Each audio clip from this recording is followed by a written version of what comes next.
This is a funny one. I've dealt with this a lot in my life, and we used to call it smoking the hopium. You know, you have to have a very specific strategy in the world of sales. And what happens a lot, from my experience, and I had a client, this was the scenario, they would want to know how Q3 is going to look. They would go to the salespeople and they said, "How's Q3 looking?" And the salespeople would say, "It's looking great, boss. I got all this stuff in the funnel. I'm going to crush it." And there wasn't a lot more done than that. It was really just a conversation, and there was no digging into the strategy.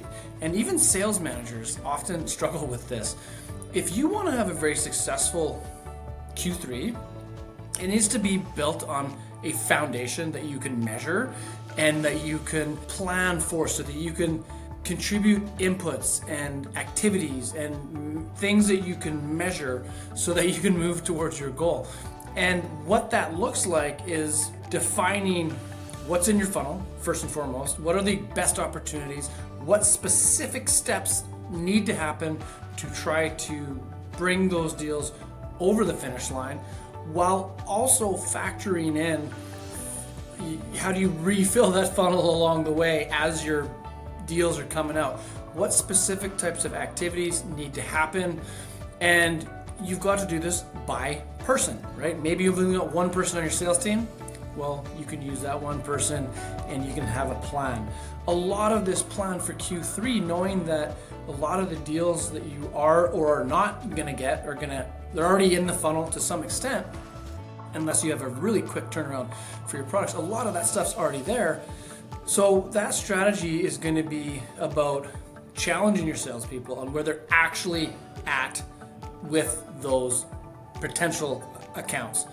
Asking them the right questions on, do they have the right decision makers, for example? What are the barriers to moving forward? How are we going to eliminate those barriers? Who else was going to be involved? If we win the deal, how are we going to implement the deal? What factors need to be considered? And you need to go and do that with all of your opportunities. And from there, you'll have a much better sense of what's actually in the funnel. Again, in my experience, a lot of salespeople are a little bit more optimistic with the deals they're going to close versus the deals that they actually close. And they need a leader to help them navigate that process and understand what steps they need to take, what's missing in their process, so they can go out, fill those gaps, and have a much greater chance of closing the deal.